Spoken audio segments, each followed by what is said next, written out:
కేంద్ర మంత్రివర్గంలో తెలుగుదేశం పార్టీకి ఎన్ని మంత్రిత్వ శాఖలు దక్కుతాయన్న దానిపై రకరకాల చర్చలు సాగుతున్నాయి. ఎన్డీఏ కూటమిలో బీజేపీ తర్వాత అతిపెద్ద పార్టీగా టీడీపీ ఉంది. దీంతో కేంద్ర ప్రభుత్వంలో టీడీపీ పలు కీలక పోర్టుఫోలియోలను అడుగుతున్నట్లు ఊహాగానాలు వస్తున్నాయి. లోక్సభ స్పీకర్తో పాటు 2 నుంచి 3 కీలక కేబినెట్ బెర్తులు, 5-6 సహాయ మంత్రి పదవులను కోరుతున్నట్టు సమాచారం. ఏపీకి ప్రత్యేక హోదా కోసం గట్టిగా డిమాండ్ చేస్తున్నారని సమాచారం. ఇక టీడీపీ ప్రధాన కార్యదర్శి నారా లోకేష్ కేంద్ర మంత్రివర్గంలో చేరతారనే ప్రచారం కూడా సాగుతోంది. రాష్ట్రంలో పాలనా వ్యవహారాలు చంద్రబాబు, పవన్ చూస్తారని, ఢిల్లీకి లోకేష్ వెళతారని టీడీపీ వర్గాలు కూడా చెబుతున్నాయి. నెల్లూరు ఎంపీగా గెలిచిన వేమిరెడ్డి త్వరలో రాజ్యసభ పదవికి రాజీనామా చేయనున్నారు. ఆ ఎంపీ పదవిని లోకేష్ కు ఇవ్వవచ్చు. ఈ నేపథ్యంలోనే కేంద్రంలో లోకేష్ కు కీలక కేబినెట్ శాఖ ఇస్తారనే చర్చ సాగుతోంది.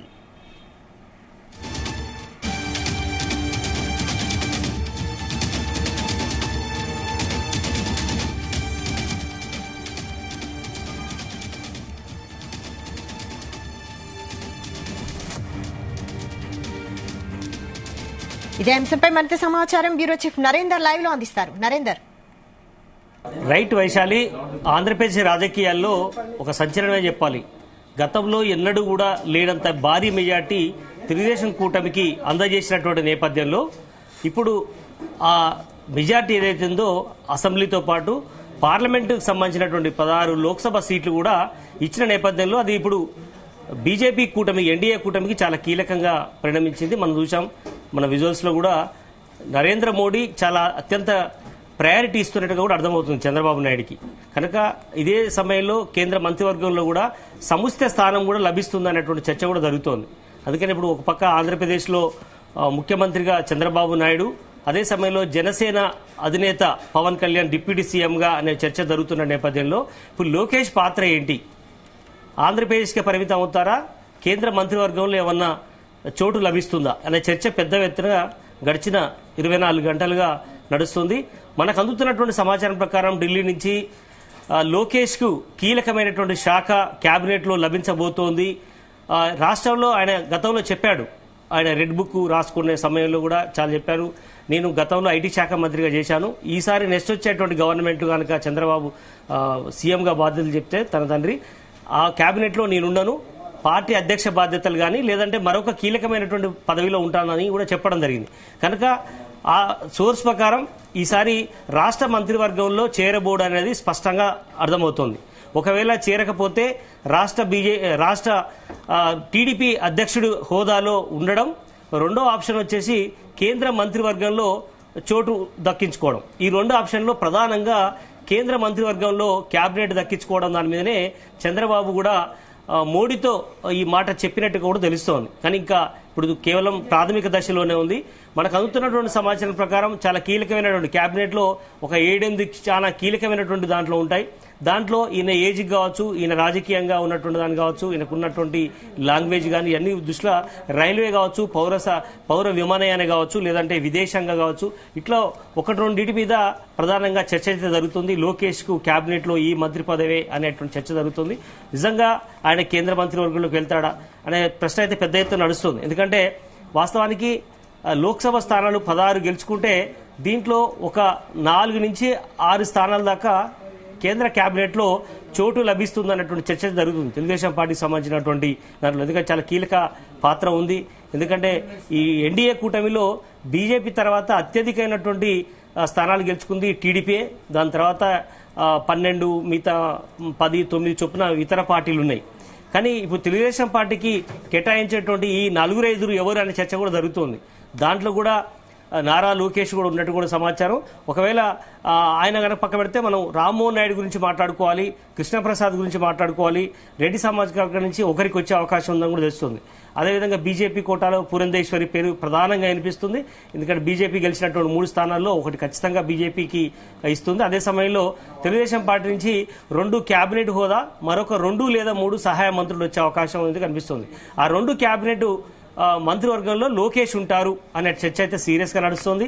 ఖచ్చితంగా రాష్ట్రంలో మంత్రివర్గంలో చేరకుండా కేంద్రంలోనే మోడీ కేబినెట్ లోనే మంత్రిగా లోకేష్ చేరతారనేటువంటి స్పష్టమైనటువంటి సంకేతాలు అయితే మనకు అందుతున్నాయి. ఒకవేళ దానికి కొన్ని అడ్డంకులు అయితే ఉన్నాయి. ఎందుకంటే ప్రజెంట్ ఆయన అసెంబ్లీకి ఎన్నికయ్యాడు కదా, కేంద్ర మంత్రివర్గంలో ఎట్లా అవుతారు అన్నటువంటి చర్చ కూడా ఉంటుంది. కానీ వేమిరెడ్డి త్వరలోనే దాన్ని పూర్తయ్యే అవకాశం ఉంది కాబట్టి రాజ్యసభకు వెళ్లి అక్కడి నుంచి ఆయనే కేంద్ర మంత్రివర్గంలో వెళ్తారు. ఎందుకంటే ముందు వాస్తవానికి ఎలాంటి చట్టసభల్లో గెలవకున్నా కూడా అటు రాష్ట్ర మంత్రి అయినా కావచ్చు, కేంద్ర మంత్రి కూడా కావచ్చు. దాని తర్వాత 6 నెలల లోపు వైశాలి చెప్పండి. రైట్. అయితే ఇటు మంగళగిరిలో లోకేష్ కు భారీ మెజారిటీ వచ్చింది, మరోవైపు కేంద్రంలో మంత్రి పదవి అంటున్నారు. ఒకవేళ మంత్రి పదవి తీసుకుంటే ఎమ్మెల్యే పదవికి రాజీనామా చేయాల్సి ఉంటుంది. అలా అయితే ఎమ్మెల్యే పదవికి రాజీనామా చేస్తారా లోకేష్? చేసి కేంద్ర మంత్రి పదవి తీసుకుంటారా?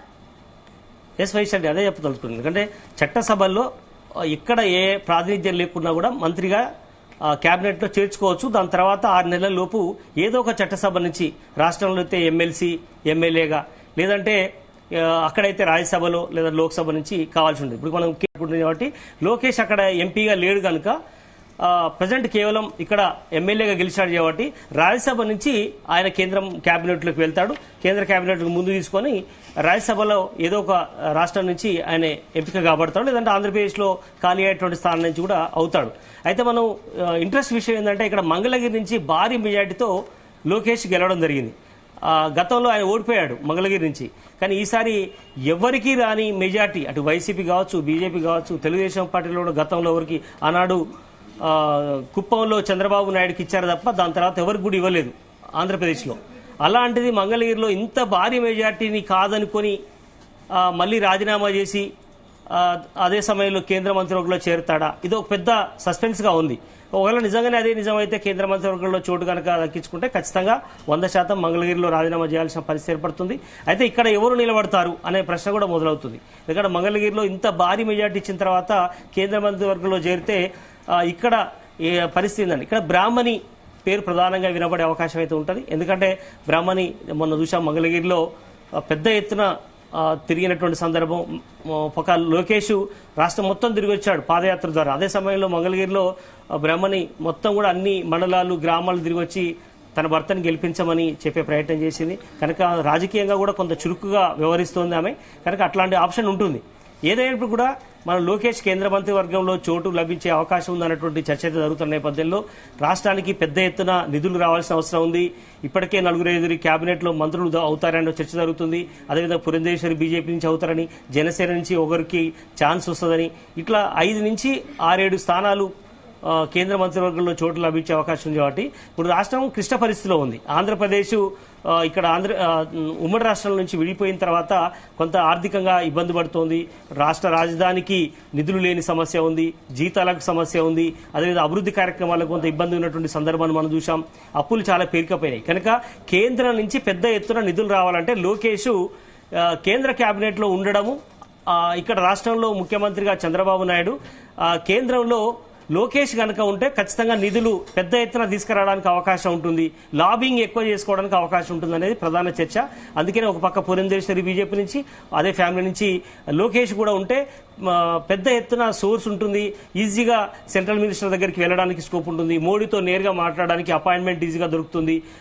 అన్ని కూడా బడ్జెట్లో కూర్పులో కూడా రాష్ట్రానికి ఎక్కువ ఇవ్వడానికి ఆస్కారం ఉంటుంది. అదే సమయంలో ప్రత్యేక హోదాకు సంబంధించినటువంటి అంశం కూడా చర్చ జరుగుతున్న నేపథ్యంలో ఎక్కువ బడ్జెట్ కేటాయించే విషయం కానీ ఇట్లాంటి అన్ని అంశాలు కూడా లోకేష్ ఉంటే బాగుంటుందనే చర్చ జరుగుతుంది. అందుకనే అక్కడ చంద్రబాబు నాయుడు తన తనయుణ్ణి కేంద్ర మంత్రివర్గంలోకి పంపించే ప్రయత్నం జరుగుతుందనే చర్చ అయితే గడిచిన 24 గంటలుగా నడుస్తుంది.